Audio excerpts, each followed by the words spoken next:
tell their kin, you stay off of that road, or he will gut you like a fish or a toad.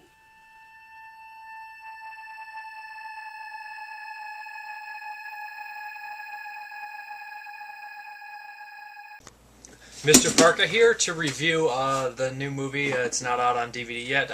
The Legend of the Hillbilly Butcher. Now this claims to be a throwback to the 60s and 70s drive-in features. And you know, that is entirely pretty much true. I was a little bit surprised by it. But a lot of these movies, you know, aren't too genuine when it says that. This one seems fairly genuine. That's the number one thing that I will say about it. It's not the greatest movie ever made, but most of the movies that it aspires to look like and be like aren't either. They are entertaining, and this one is fairly entertaining. We basically follow the story of a kind of a loner who the only person he had in contact with is his cousin, a friend. He kind of is really depressed about what happened to his parents in his past, and he kind of just sits in the woods, and anyone comes on his property he kills and makes into some meat and eats them.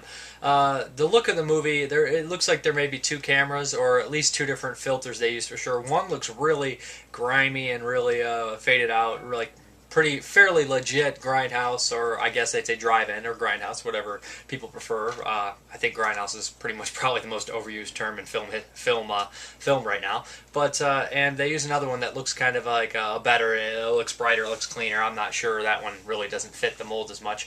But it also, what even I think sounds better is the soundtrack, the music in there. And there's a couple shots towards the end, especially when he takes off running and the chain's hanging there and you hear the music.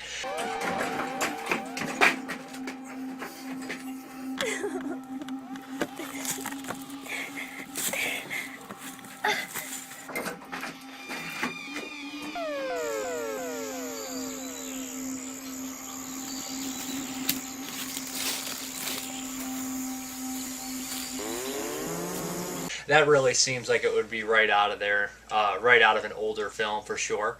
The lead is fairly good. I think that he obviously has most of the film on his shoulders, and a lot of the lines he says, it almost seems like every once in a while a line will seem out of character, but those are like money line shots, just like shots that would be on the trailer or be on the case, and they really seem like that. The gore in here, it's not really amazing gore. It's cheap gore, but it's effective gore. There's guts and stuff like that, real guts.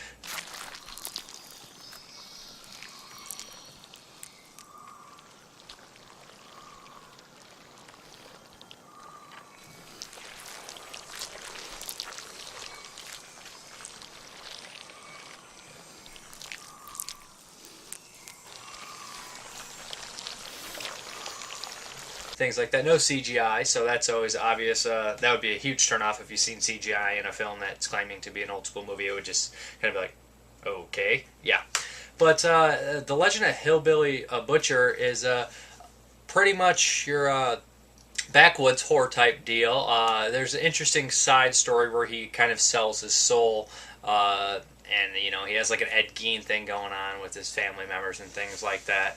But the people he kills are just run-of-the-mill scummy people who mess with his cousin, people hunting on his property. The guy looks like Wild Man Fisher hunting on his property. I thought that was probably one of the better kills in the movie for sure. Jesus Christ! Shit on my property. I didn't fucking know. There ain't no hunting. Holy man. God.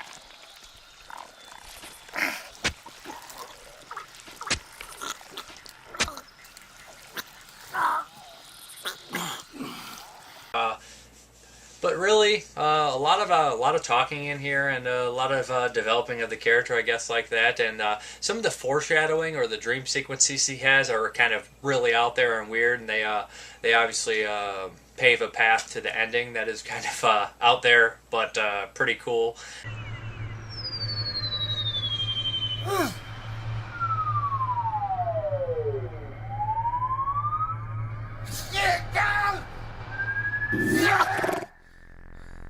as well. If The Legend of Hillbilly Butcher sounds like it's up your alley, I'll get the information. I'll put the Facebook down there. You can watch the trailer and things like that. And look out for the DVD release. I would say that, although not the greatest horror film ever made by any means, which it's very hard to do, it is a genuine and throwback, and I admire that. And not at all bad film. And the lead performer is really solid. Thank you very much for watching. Have a good one. Raylan, what'd you do with my meat? Carl, I ain't touched your meat. Then who did? I don't know. It's all gone. Maybe the meat fairy got it. It is all gone.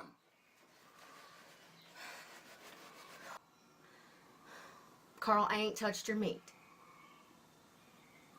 Oh, hell!